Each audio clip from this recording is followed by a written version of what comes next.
नमस्कार आप सभी को। आज हम chapter heredity and evolution start कर रहे हैं, तो ध्यान से आप देखते जाइए इसको। सबसे पहले हेरिडिटी मतलब आनुवंशिकता, वो चीज़ जो एक पीढ़ी से दूसरी पीढ़ी तक कैरेक्टर्स को लेकर जाती है। आपने देखा होगा घर परिवार में भी सदस्य एक दूसरे से काफ़ी कुछ मिलते जुलते हैं, या फिर उनमें अपने पूर्वजों के, अपने दादा दादी, नाना नानी के कुछ न कुछ कैरेक्टर पाए जाते हैं उनके अंदर।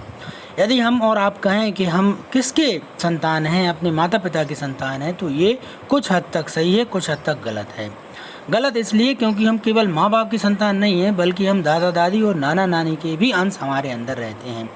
इन सब चीज़ों का अध्ययन करना हेरिडिटी या इनहेरिटेंस कहलाता है। ये सब चीज़ें सबसे पहले ग्रेगर जॉन मेंडल ने देखी थी, इसलिए मेंडल को फादर ऑफ जेनेटिक्स भी कहा जाता है। जो इकाई एक से दूसरी पीढ़ी में इन कैरेक्टर्स को लेकर जाती है, इसको विज्ञान की भाषा में जीन कहा जाता है। And the study of the behaviour of gene is called genetics. तो हेरिडिटी और जेनेटिक्स एक ही चीज़ है। दूसरी चीज़ आती है वेरिएशन। देखिए, हम भले ही अपने माता पिता की संतान हैं, लेकिन हम हमारे भाई बहनों की तुलना में थोड़े से डिफरेंस है। ये जो डिफरेंस है ये वेरिएशन कहलाता है। और कैरेक्टर्स में या हमारे ट्रेट्स में, हमारे लक्षणों में, हमारी आदतों में ये जो वेरिएशन आता है, इसी के कारण धीरे धीरे प्रोग्रेस होती है। कुछ वेरिएशन ऐसे रहते हैं जो इम्पोर्टेंस देते हैं और आगे हमको सफलता में सहायक सिद्ध होते हैं। तो ये हेरिडिटी और वेरिएशन है। फॉर एग्जांपल ह्यूमन हाइट्स में देखते हैं परिवार के सदस्य 4 भाई बहन हैं, उनकी लंबाई कुछ की कम हो सकती है, कुछ की ज़्यादा हो सकती है, कुछ की मध्यम आकार की हो सकती है, उनकी स्किन का कलर कोई गोरे हो सकते हैं। सेम भाई बहन, एक गोरा हो सकता है, एक काला हो सकता है, एक के बाल घुंघराले हो सकते हैं तो एक के सीधे हो सकते हैं, एक की आंखें भूरी हो सकती हैं तो दूसरे की नीली हो सकती हैं। इस तरह का डिफरेंस जो है वो वेरिएशन कहलाता है।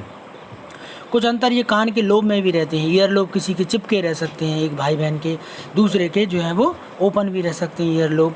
तो ये भी वेरिएशन है, attached and free ear lobe. Third है, क्या ये वेरिएशन एवोल्यूशन के लिए बहुत ज़रूरी है? हाँ, ये कहा जा सकता है कि those variation which are help in adaptation of an individual, या जीवित बचाए रखने में, ऐसे वेरिएशन जो किसी प्राणी को जीवित बचाए रखने में मदद करते हैं, केवल वही वेरिएशन जो है वो वही वेरिएशन एवोल्यूशन में सहायक सिद्ध होते हैं। The great advantage of variation is that it increase the chance of survival in different environment. जैसे जैसे वातावरण बदलता है तो वेरिएशन हमें जीवित रहने में मदद करते हैं, और जो वेरिएशन जीवित रहने में मदद करते हैं केवल हम उनको ही इम्पोर्टेंस दे सकते हैं, वही हमारे लिए सहायक हैं, बाकी हमारे लिए कोई सहायक नहीं है। सेकेंड है accumulation of variation during reproduction. Reproduction में ये वेरिएशन धीरे धीरे बढ़ते जाते हैं, कालांतर में एक नई प्रजाति को जन्म देते हैं। जब ऑर्गेनिज्म रिप्रोडक्शन करता है तो मदर और फादर दोनों की डीएनए कॉपीज जो है आपस में मिलती हैं, और एक नया जो बच्चा है, एक नया वेरिएशन जिसको कहते हैं न्यू रिकॉम्बिनेशन तैयार होता है, नया कॉम्बिनेशन। अब ये इन्वायरमेंट के चेंज के हिसाब से यदि इसको मदद मिलती है जीवित रहने में, जैसे हमने कहा कि ग्रीन कलर का यदि कीड़ा है और एक कीड़ा जो है वो ब्लैक कलर का है, तो ग्रीन कलर का जो कीड़ा है वो ग्रीन वनस्पति में, ग्रीन वेजिटेशन में, घास के अंदर छिपने में सहायता रहती है। इससे ग्रीन कलर का जो इंसेक्ट है वो जीवित बच सकता है, उसके बचने की संभावना ज़्यादा है। वनस्पति दूसरे कलर के, चाहे वो नीले रंग का हो जाए या काले रंग का हो या लाल रंग का हो, ये भी चेंजेज हैं, ये भी वेरिएशन है। कलर में वेरिएशन आया है, नीला है, लाल है, हरा है, पीला है।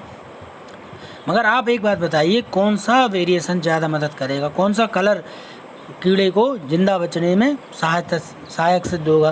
तो वो रहेगा ग्रीन। तो हम कह सकते हैं कि ग्रीन जो है वो इम्पोर्टेंस रखता है। बाकी ये दूसरे जो हैं इनको आसानी से चिड़िया ढूंढ लेंगी और खा जाएंगी, तो इनके लिए ये कोई महत्व नहीं रखता कि लाल रंग का है या नीले रंग का है। तो ये वेरिएशन, ग्रीन कलर वाला वेरिएशन क्या हुआ, सहायक सिद्ध हुआ। आगे जो कीड़े बढ़ेंगे पॉपुलेशन में तो ज़्यादातर किस रंग के होंगे, वो हरे रंग के होंगे। ये कहलाता है सर्वाइवल ऑफ फिटेस्ट, फिट हो गया वो। कैरेक्टर्स जो रहते हैं वो डीएनए मॉलिक्यूल के द्वारा एक पीढ़ी से दूसरी पीढ़ी में पहुँचते हैं। हमेशा ऐसा नहीं होता कि ग्रीन कलर के अंदर आगे जाकर ग्रीन कलर के ही कीड़े उत्पन्न होंगे, उनमें भी वेरिएशन आ सकता है। Inheritance of character is due to the fact that both the father and mother contribute equal amount of the DNA genetic material to the child। तो ट्रेट्स जो रहते हैं वो कैसे रहते हैं, 2 प्रकार के रहते हैं। कुछ कैपिटल ट्रेट्स रहते हैं जिनको हम डोमिनेंट ट्रेट्स कहते हैं, कुछ स्मॉल ट्रेट्स रहते हैं जिनको स्मॉल लेटर से शो करते हैं, ये रिसेसिव ट्रेट्स रहते हैं। तो मदर फादर से हमको अकेले ये कैपिटल और स्मॉल नहीं मिलते, अनेक प्रकार के इससे लेकर जेड तक आप इनको नाम दे सकते हैं। ये सब डीएनए के रूप में हमको ट्रेट्स प्राप्त होती हैं। अब इनमें से जो डोमिनेंट रहता है वो शो हो जाता है, बाकी के दबे रहते हैं, लेकिन अगली पीढ़ी में वो जो दबे हुए हैं वो भी आपस में मिलकर एक्युमुलेट हो जाएंगे और फिर वो भी शो करेंगे अपने कैरेक्टर्स को। अब हम टर्मिनोलॉजी की बात कर लेते हैं। सबसे पहली बात आती है कि जीन क्या है। Gene is a unit of DNA, the unit of inheritance which is present in the chromosome and carry information from parents to their offspring through reproduction. Reproduction के द्वारा अपने पेरेंट्स से बच्चों में जेनेटिक कैरेक्टर्स को ले जाने वाली इकाई जीन कहलाती है, जो डीएनए की बनी होती है। Gene is the functional unit of inheritance और हेरिडिटी। इसके बाद हम बात करेंगे जीन दो प्रकार के हैं, डोमिनेंट जिनको हम कैपिटल टी से शो कर रहे हैं, और दूसरे रिसेसिव जिनको हम स्मॉल टी से शो कर रहे हैं। जीन जो डिसाइड करेगा अपीयरेंस ऑफ कैरेक्टर्स, जो पहली पीढ़ी में अपने कैरेक्टर्स को शो कर देता है, वो डोमिनेंट कहलाता है। जो शो नहीं कर पाता वो रिसेसिव रहता है। ठीक है। इसके बाद है dominant gene is represented by capital letter. हमेशा जैसे कैपिटल एच स्मॉल एच, तो कैपिटल एच क्या हो जाएगा, डोमिनेंट रहेगा, कैपिटल टी डोमिनेंट रहेगा, स्मॉल टी रिसेसिव रहेगा। इसके बाद बात आती है जीनोटाइप और फिनोटाइप क्या होते हैं। जीनोटाइप मतलब होता है ये इस व्यक्ति की इंडिविजुअल की कुंडली, ये उसके अंदर किस तरह के जीन स्थित हैं। भले ही उसके अंदर ये स्मॉल जी भी उपस्थित रहेगा या स्मॉल टी भी उपस्थित रहेगा कैपिटल टी के साथ करेक्टर, लेकिन क्या शो कर रहा है वो फिनोटाइप क्या शो कर रहा है कि ये पौधा लंबा है, टॉलनेस, लेकिन उसके अंदर एक जीन डॉर्फनेस का भी है। यानी इंटरनल कॉन्स्टिट्यूशन को जीनोटाइप कहा जाता है, जबकि बाहर से जो कुछ दिखाई देता है उसको फिनोटाइप कहते हैं। इसके बाद बात करते हैं मेंडल की। मेंडल सबसे पहले साइंटिस्ट थे जिन्होंने सिस्टमेटिक स्टडी की थी। Science is the systematic study of character. कोई भी घटना है उसका क्रमबद्ध आप वर्णन लिख रहे हैं, पढ़ रहे हैं क्रमिक तरीके से, तो वो साइंस कहलाता है। मेंडल ने पाइसम सटाइवम, ये क्वेश्चन ध्यान रखिए, पी प्लांट का नाम पूछ लिया जाता है, उन्होंने पाइसम सटाइवम पर स्टडी किए और उन्होंने 4 चीज़ें देखी। भाई मटर का पौधा ही लेने में उनको क्यों सहायता मिली। सबसे पहली चीज़ थी पी प्लांट है वेरिएशन फॉर मैनी ट्रीज। मटर के पौधे में फली का आकार बड़ा या छोटा, भरी हुई फली है या वो श्रिंकेज है, फली जो है उसमें बीज भरे हुए हैं, ग्रीन कलर की है या वाइट कलर की है। फिर फूलों का लगना एक्सियल है या टर्मिनल है। इसके बाद उन्होंने देखा कि पौधे की लंबाई ज़्यादा है कम है। इस तरह के उन्होंने 7 कैरेक्टर्स देखे और सौभाग्य से ये 7 कैरेक्टर डिफरेंट 7 जीन पर स्थित थे, इसलिए इनके बीच किसी प्रकार की लिंकेज नहीं हो पाई, जो टी.एच. मॉर्गन ने बाद में इसको खोजा था। सेकेंड है pea plant are self pollinated, self भी हो जाता है और क्रॉस पॉलिनेशन भी हो जाता है।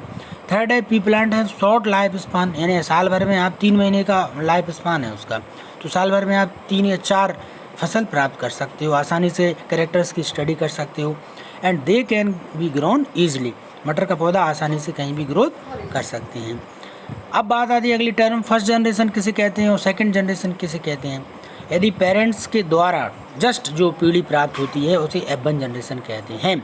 2 पेरेंट्स आपस में क्रॉस कर रहे हैं, जो भी पीढ़ी प्राप्त हुई है फर्स्ट जनरेशन वो F1 जनरेशन है। F1 जनरेशन में जब आपस में क्रॉस होता है सेल्फ क्रॉस, तो उसके द्वारा जो जनरेशन मिलती है वो F2 जनरेशन कहलाती है।